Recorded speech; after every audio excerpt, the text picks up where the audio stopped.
volunteer and introduce my son, Eric Scheidler, who organized these rallies all over the United States, from Hawaii to Alaska to Maine. We have over 140 cities, and I think he can give you a bit of a count of how many people actually turned out. Oh my goodness. I'm going to try to give you a count here. Bear with me here. Milwaukee, 350. Fort Worth, Texas, 500. Birmingham, Alabama, 500. Dayton, Ohio, 200. Houston, 1,200 people. Let's hear it for Houston, Texas.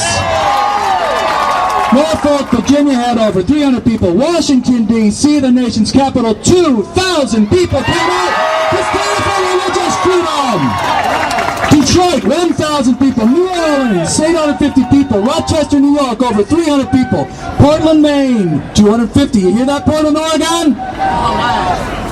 Charlottesville, 200 people. Winston-Salem, North Carolina, 250 people. Austin, Texas, 400 people. Charlotte, North Carolina, 350. Freeport, Illinois, 250. Madison, 500. Goshen, 400. Goshen, New York. Indianapolis, 700. Hull, Michigan, 550. Kalamazoo, 300. Trenton, New Jersey, 800 people. Athens, Georgia, where I'm glad to say I went to graduate school, 200 people came out in Little Athens, Georgia. New York City, 900 people. Fort Wayne, 350. Indianapolis, Indiana, 600 people. Williamsport, Pennsylvania, 120. Muncie, Indiana, 150. And Chicago, Illinois, 2,500 people! Chicago! My friends, that's only 30 cities of the 145 cities that signed on to this rally. We haven't even started the rallies yet. They're just getting started in the Mountain Time Zone. We're going to hear from the Eastern Time Zone, the Alaska Time Zone, the Hawaii Time Zone. We have already, from the cities we've heard of, 16,550 people. This is a huge movement that we're joining here today, my friends. But this is not the end result. The end of this rally is not 550 people coming to cities in the East and Central time zones. No, this is the beginning.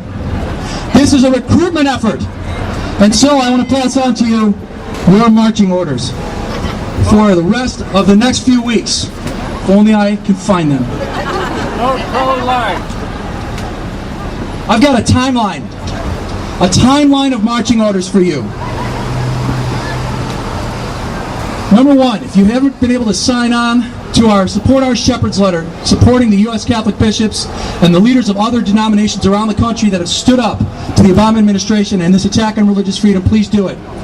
It's been ready for forms here, but you can go online to standupforreligiousfreedom.com, prolifeaction.org, sign up for my emails, and I'll send you the forms so you can sign up for that and keep in touch with you about these issues over the coming months.